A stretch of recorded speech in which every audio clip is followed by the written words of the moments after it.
마태복음 12장 9절에서 21절 말씀 우리 한 목소리로 같이 말씀을 읽도록 하겠습니다. 같이 읽겠습니다.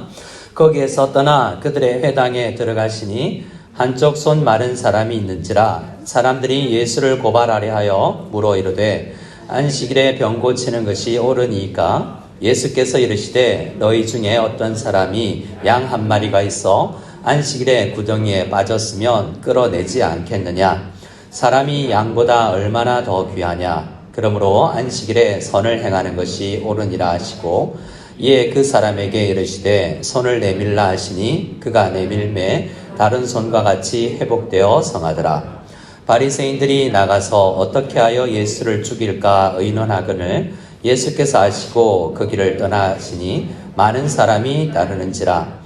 예수께서 그들의 병을 다 고치시고 자기를 나타내지 말라 경고하셨으니 이는 선지자 이사야를 통하여 말씀하신 바 보라 내가 택한 종 곧 내 마음에 기뻐하는 바 내가 사랑하는 자로다. 내가 내 영을 그에게 줄 터이니 그가 심판을 이방에 알게 하리라. 그는 다투지도 아니하며 들레지도 아니하리니 아무도 길에서 그 소리를 듣지 못하리라. 상한 갈대를 꺾지 아니하며 꺼져가는 심지를 끄지 아니하기를 심판하여 이길 때까지 하리니 또한 이방인들이 그의 이름을 바라리라 함을 이루려 하심이니라. 아멘. 자, 오늘 밤에 이 말씀 부여잡고 우리를 사랑하시는 주님, 우리의 기도를 들으시는 주님을 더 잘 이해하고 더 간절히 믿고 기도하여 응답을 받아 누리는 우리가 다 될 수 있기를 소원합니다. 자, 이 12장 본문은 앞에 있는 이 내용과 문맥이 흘러가는데요. 같은 주제를 다루는데요. 예수님은 우리에게 안식을 주시는 분이다라는 것입니다. 예수님은 우리에게 뭘 주기를 원하신다고요? 안식이요. 자, 이 11장 말씀에 보면 예수님께서 우리에게 수고하고 무거운 짐진 자들아 다 내게로 예수께로 나오라 라고 말씀하십니다. 그리고 우리에게 그 참된 안식을 베풀 것이다 라고 이야기를 하시죠. 그리고 12장에 넘어가면 안식일 논쟁이 있습니다. 그래서 이 안식일 논쟁은 유대인들에게 특별히 중요한 문제고 우리에게는 어떤 면에서는 유대인들만큼은 더 중요하진 않겠지만 마태복음이 주로 유대인들에게 쓰여졌기 때문에 그들이 착각하고 있는 안식일의 참된 의미를 깨닫게 하기 위해서 지금 이 안식일에 대해서 이야기를 하시는 것입니다. 안식일에 앞서 본문에서는 1절부터는 밀밭에서 제자들이 타작하는 그것 때문에 문제가 일어났고요. 오늘은 회당에서 안식일에 회당에서 한쪽 손 마른 사람을 고치는 사건을 통해서 그들의 바리새인들과 함께 대화를 나누시면서 하시는 말씀입니다. 안식일에 여러분 한번 물어보겠습니다. 안식일에 유대인들 입장에서 병을 고쳐야 된다고 생각했을까요? 아니라고 생각했을까요? 안식일에 병을 고치면 일한다고 생각했던 사람들도 있고 아닌 사람들도 있었던 것 같아요. 유대인들 속에서는 여러 파가 있어서 좀 강경파가 있고 좀 덜한 온건파들이 있었던 것 같습니다. 그래서 이 질문했던 사람은 고치면 어떻게 안 된다라는 답을 받아내기 위해서 질문했을 텐데 예수님은 안식일에 고쳐야지 이렇게 답을 주신 거죠. 그러면서 예수님께서 한 예를 드십니다. 11절 말씀을 볼까요? 우리 11절 12절을 같이 읽겠습니다. 예수님의 대답입니다. 예수께서 이르시되 너희 중에 어떤 사람이 양 한 마리가 있어 안식일에 구덩이에 빠졌으면 끌어내지 않겠느냐? 사람이 양보다 얼마나 더 귀하냐? 그러므로 안식일에 선을 행하는 것이 옳으니라 하시고. 자, 예수님은 안식일에 선을 행하는 것이 옳다라고 말씀하시면서 예를 하나 드셨습니다. 뭐 한 마리? 양 한 마리. 예. 여러분, 얼마 전에도 우리 성도님들과 대화하면서 애완동물 이야기를 하는데요.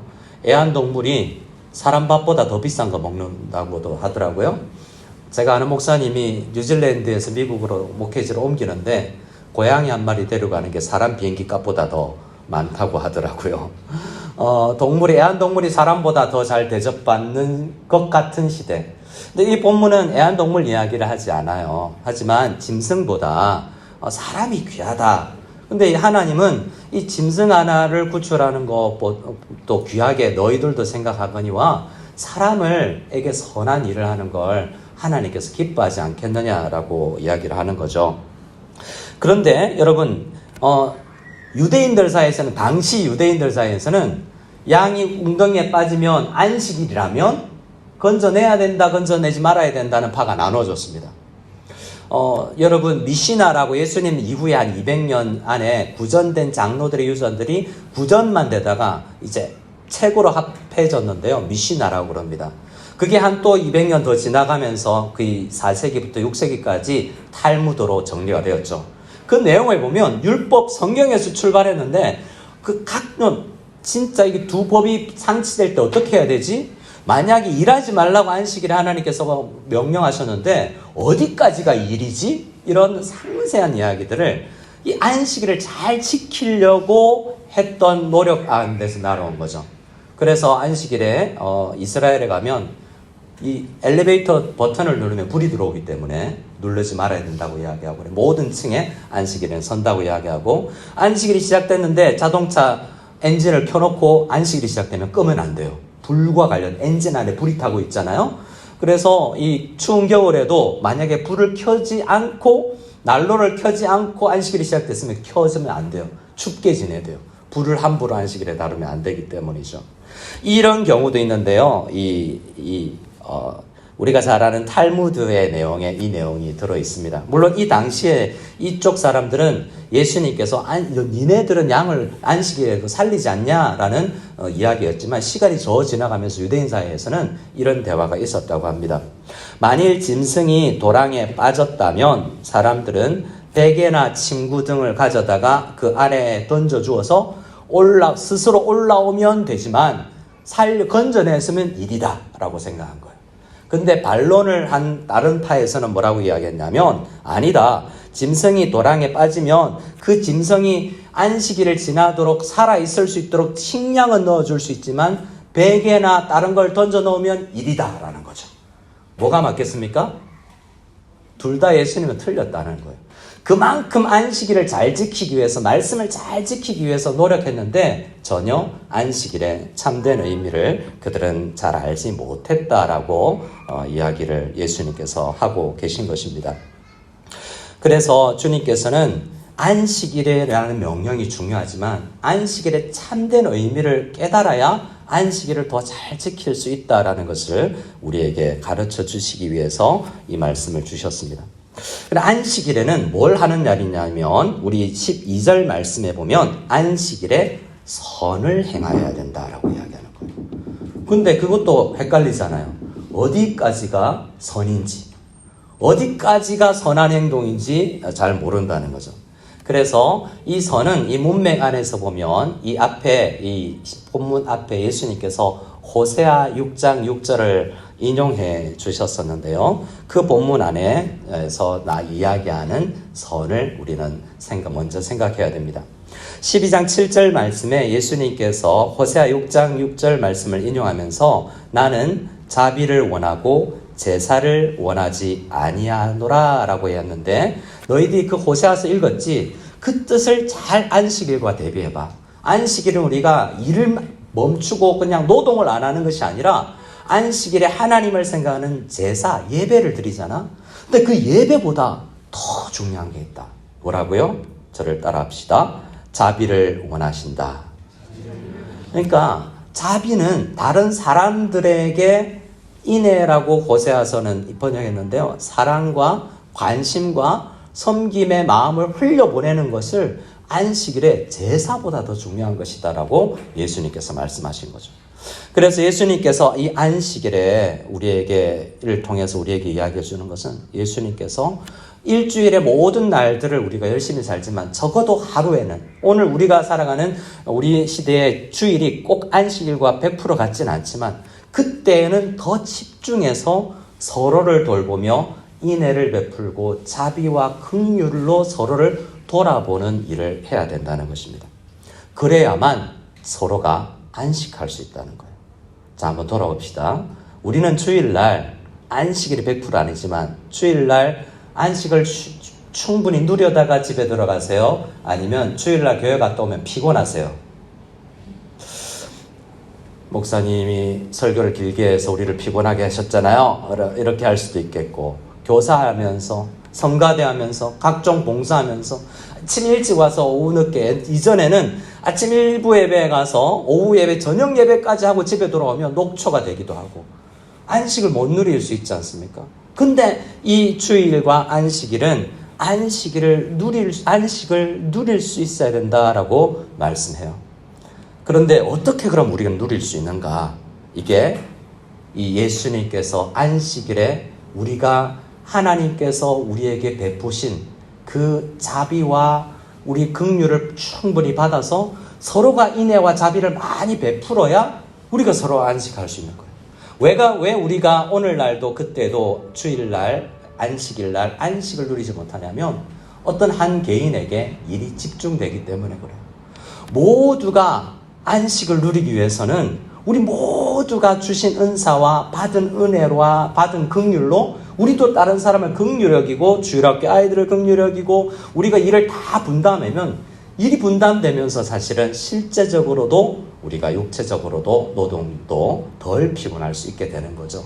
주님께서 이 안식일을 통해서 우리에게 말씀하시는 것이 우리가 더 적극적으로 자비를, 선을 행하기를 원하신다는 것입니다.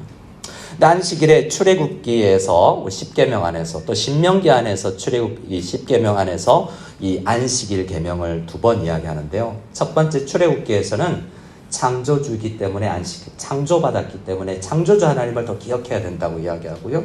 신명기에서는 우리가 구원받았기 때문에 출애굽받았기 때문에 안식일의 구원과 창조를 생각해야 된다고 이야기해요.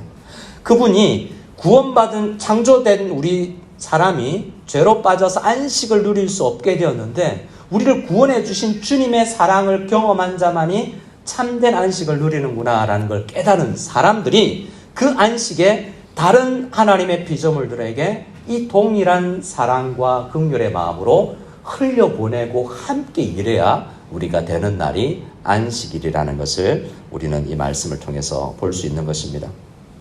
그래서 그 안식일에 주님께서는 한 사람에게 그 긍휼을 베풀기를 원했어요. 그 사람이 누굽니까? 한편 손 마른 사람이었어요. 예수님께서 13절에 그 사람에게 말씀하십니다. 손을 내밀라 하니 그가 내밀매 다른 손과 같이 회복되어 성하더라. 그런데 그 일을 보고 바리새인들은 예수를 그 행동을 보고 분이 나서 예수를 죽이려고까지 하는 이상한 행동을 보입니다. 예수님의 한계 뭐죠? 예수님은 이 안식일에 이랬습니까? 대화밖에 한 게 없어요. 손을 내밀라. 손을 내미는데 말씀도 하지 않았는데 손이 나왔어요. 정말 어떻게 아팠는지 모르지만 다른 손과 성한 손과 똑같이 되었습니다. 예수님이 안식일에 일했나요? 적어도 대화밖에 하지 않았는데 그 치유의 능력을 발했다고 일을 한 건 또 아니라고 할 수 있지 않습니까? 그런데 바리새인들은 분이 나서 안식일에 회당에서 나가버렸어요. 진 거죠. 예수가 잘못했다면 예수를 안식일에 이단이라 하고 쫓아내야 되는데 자기들이 나가버렸잖아요.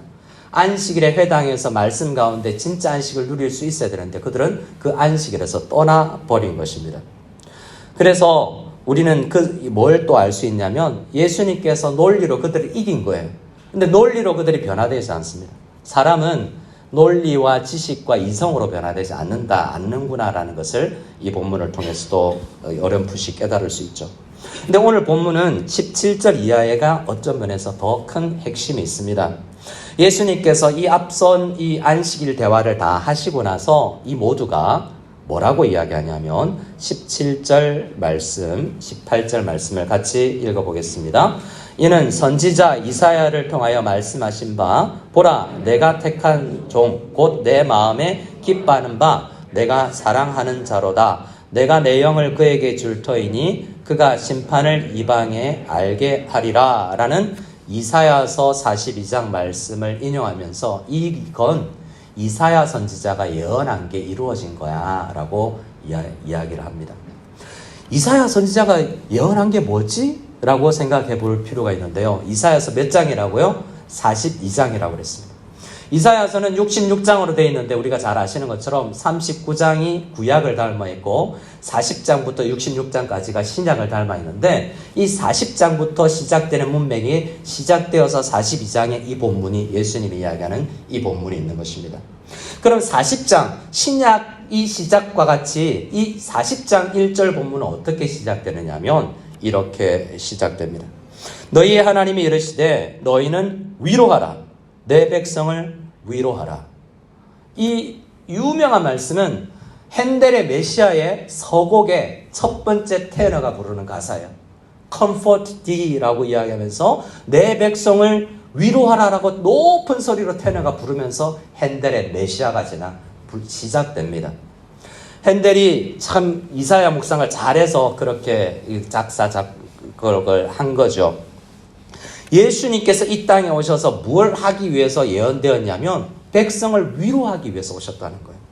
오늘 안식일에 예수님께서 그 위로를 가장 많이 받아야 되는 이 안식일에 논쟁만 하고 있는 바리새인들과 논쟁하면서 예수님은 그 중에 가장 어린아이 같은 한 손 마른 그 믿음 있는 사람에게 위로를 주고 있는 거죠. 병을 고쳐주면서 위로를 하고 계시는 것입니다. 그래서 그 안식일에 가장 큰 위로를 받은 사람은 이 한편 손 마른 사람이라고 할 수 있어요. 그래서 우리도 어떻게 해야 되냐면 이 안식일이나 주일이나 주님 앞에 오면서 예수님은 이 땅의 모든 백성들을 위로하기 위해서 정말 쉼이 없는 우리에게 안식을 주시기 위해서 오셨구나라는 것을 생각하면서 우리가 예수님에게 직접 받아 누려야 돼요. 우리의 신학과 우리의 생각과 감정이 아니라 그것 때문에 교회 와서 감정으로 상하고 돌아갈 것이 아니라 예수님 앞에 수고하고 무거움 짐진 우리 위로를 받아야 되는 우리가 예수님 앞에 와서 예수님을 만나서 예수님께서 주시는 위로를 그 안식을 받아 누릴 수 있어야 된다는 것입니다. 그래서 40장에 이렇게 시작되고 나서 40장 안에는 우리 백성들을 뭐라고 그러냐면 이사야 선지자가 육체는 풀이다. 꽃과 같다. 옆 사람 살짝 보시면 꽃 같죠? 풀 같다고요? 네. 그런데 꽃이나 풀이나 다 시들어버린다라고 하면서 연약함을 이야기하는 것입니다. 그런데요, 그리고 나서 우리 예수님께서 상한 갈대를 꺾지 아니하시며 꺼져가는 심지를 끄지 아니하시는 분이라는 42장 이사야 42장 말씀을 인용하시면서 뭐라고 이야기합니까? 너희들 상한 갈대 같아, 풀 같아. 갈대가 막 아름답게 바람에 흐느끼는 모습, 석양의 모습을 보면 아름다워 보여요. 하지만 실제 우리 존재는 위로가 필요한 이리저리 흔들리는 갈대와 같고 게다가 많은 사람이 꺾여있는 볼품없는 꺾여가는 그런 갈대와 같다라고 이야기를 합니다. 또 우리의 상황이 많은 성도들이 이 땅의 사람들이 꺼져가는 등불 같은 상황 가운데 놓여 있는 것과 같다는 거예요. 그래서 우리가 누구를 만나야 됩니까? 그런 연약한 존재들에게 긍휼을 베푸시고 안식을 주시는 예수님을 진짜 만나야 우리가 안식일에 이 위로를 또한 베풀 수 있는 사람이 될 수 있다라는 것입니다. 이사야서 40장 11절에는 이렇게 이야기합니다. 그가 누구 같냐 하면 오실 메시아가 어떤 분으로 소개하냐면 그는 목자같이 양떼를 먹이시며 라고 이야기합니다. 오늘 예수님의 말씀 가운데서 양 한 마리가 웅덩이에 빠진 이야기를 하셨죠. 그 예화 속에 웅덩이에 빠져 있는 존재, 양 같은 존재가 우리 같다라는 겁니다. 그래서 우리는 다 예수님이 필요해요. 이 땅에 있는 목자나 신앙생활 오래 한 직분자나 누구나 할 것 없이 다 우리는 어린 양과 같고 웅덩이에 빠져있는 그러한 양과 같고 풀과 같고 또 마르는 꽃과 같은 존재들입니다. 그러나 예수님께서는 그런 존재들에게 뭘 하러 오셨어요? 그런 갈대 같은 사람들, 그런 꺼져가는 심지 같은 사람들을 끄지 아니하고 그들에게 위로를 베푸시고 그들에게 안식을 주시기 위해서 오셨다는 것입니다. 그 예수님을 믿고 그 예수님을 간절히 붙들고 우리는 주님 앞에 기도합니다. 우리의 기도 제목이 지금 꺼져가는 것 같은, 전혀 불가능한 것 같은 보이는 그런 문제라도 우리 주님은 우리를 위로하고 안식을 주시기를 원하세요. 그래서 그 주님 앞에 간절히 기도하면 그 기도의 제목이 응답되어서 우리가 생각하지 못한 방법으로 활활 타오를 수 있고, 정말 꺾일 것 같고 도저히 불가능할 것 같고 휘어질 것 같은 상황이 전혀 그러지 아니하고 펴지게 되는 놀라운 은혜가 있을 줄 믿습니다. 그 은혜를 받아 누리고 우리 이웃, 우리 동료들에게, 우리 공동체에게 그 받아 누린 은혜와 긍휼과 위로와 안식을 나누어 줄 수 있는 우리 모두가 다 될 수 있기를 소원합니다. 아멘.